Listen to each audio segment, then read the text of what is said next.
বন্ধুরা, অনেক দিন পর একটা ছোট্ট মিনি ব্লগ নিয়ে তোমাদের কাছে হাজির হলাম। আমি রূপা। আগে অনেক এরকম ছোট ছোট মিনি ব্লগ দিতাম, তো মাঝখানে আমি একটু অন্যরকম ভিডিও দিয়েছিলাম। তা এখন থেকে ভাবছি এই রকম ছোট ছোট মিনি ব্লগ তোমাদের কাছে নিয়ে চলে আসবো। নিজের ভালো লাগাটুকু তোমাদের কাছে শেয়ার করব। তোমরা প্লিজ একটু দেখো কেমন হয়েছে, অবশ্যই তোমরা কমেন্ট করে জানাবে।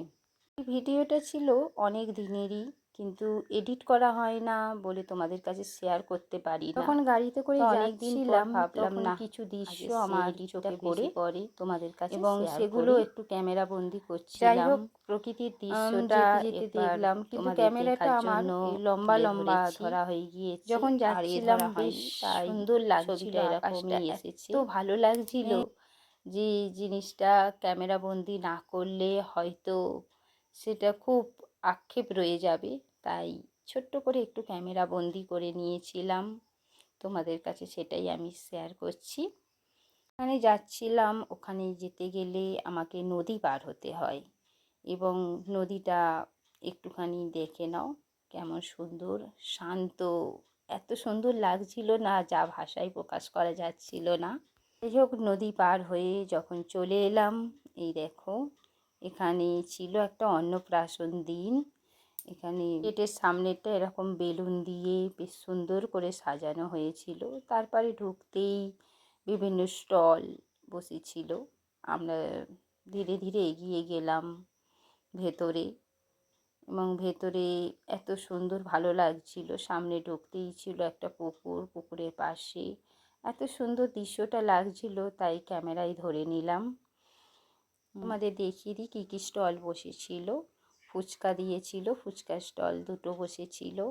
আর সেই সঙ্গে যেহেতু গরম পড়েছে তাই এদিকে ছিল লস্যি। সত্যি লস্যিটা খুব সুন্দর হয়েছিল। তারপর বাড়ির ভেতরেই যখন ঢুকলাম তখন ওখানে হচ্ছে একটা প্রতিষ্ঠিত মা কালীর মন্দির ছিল। সেই মা কালীর ছবি একটুখানি তুলে নিয়েছিলাম। মাকে সত্যি দেখতে অপূর্ব লাগছিল। এটা হচ্ছে বাড়িতেই সবসময় এদের থাকে এবং মাঝে মধ্যেই পূজা হয়। তারপরে এখানে হচ্ছে অন্নপ্রাশনের যে গেটের ভেতরে জায়গা, এখানে চলছিল কিরে ছোটো বাচ্চা ছেলে তো, তাই এখানে ছেলেদের এতে কিয়ে করতে হয়। এখানে ছেলের বাবা বসে গিয়েছিল কিরে করতে। ঠাকুরমশাই কিরে করে সম্পূর্ণ হওয়ার পর তারপর অন্নপ্রাশনে মুখে ভাত দেওয়ার পর্ব চলছে। এই যে আমাদের ছোট্ট খুদে মাস্টারটা কেমন সুন্দর লাগছে খুব। আর এত সুন্দর জায়গাটা মানে সাজানো হয়েছিল, যা অপূর্ব। দেখো তোমরা একটু কেমন সুন্দর লাগছে। তারপরে চলে এলাম খাওয়া দাওয়ার কাছে। এখানে ছিল খাওয়া দাওয়ার পর্ব চলছিল এবং আমরা দুপুরে তো সবাই খেতেও বসে গেলাম। বেশ সুন্দর জায়গাটা, এত সুন্দর লাগছিল যেটা বলে বোঝানো যায় না। তারপর রীতিমতো ফেরার সময় যখন আসছিলাম, নদীতে ছিল তুফান এবং নৌকা সত্যিই প্রচণ্ড দুলছিল। যাওয়ার সময় গিয়েছিলাম অন্য দিক দিয়ে, আমাদের এখানে বুরুল নদী বলি, সেই বুরুল নদীর লঞ্চ পার হয়ে গিয়েছিলাম। তাই আর সকালে এতটা তুফান ছিল না, বেশ সুন্দর গিয়েছিলাম। কিন্তু ফেরার সময় আমরা একটু অন্য দিক দিয়ে এসেছিলাম।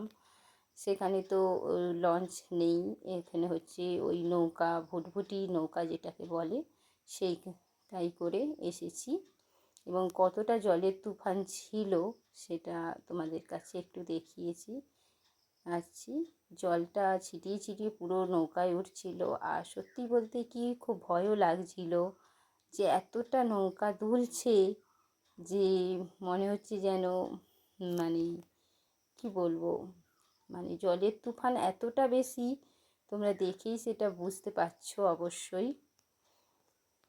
কিন্তু এতটা তুফান হলেও এত সুন্দর লাগছিল তো। মাঝ নদীতে যখন নৌকাটা আসছে, ভয়ও একটু লাগছিল ঠিকই, কিন্তু বেশ ভালোও লাগছিল যে অনেক দিন পর গিয়েছিলাম এই নৌকায় করে। আগে অনেক যেতাম, কিন্তু এখন অনেক কমে গিয়েছে।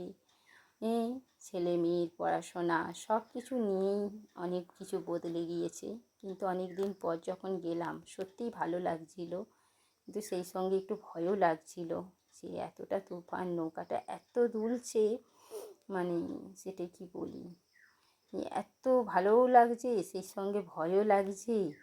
যাই হোক, তোমাদের কেমন লাগছে একটু তোমরা সত্যিই কমেন্ট করে জানিও। এই রকম ছোট্ট ছোট্ট ব্লগ নিয়ে আমি চলে আসব, তোমরা অবশ্যই জানিও। আজকের মতো আসি, টাটা।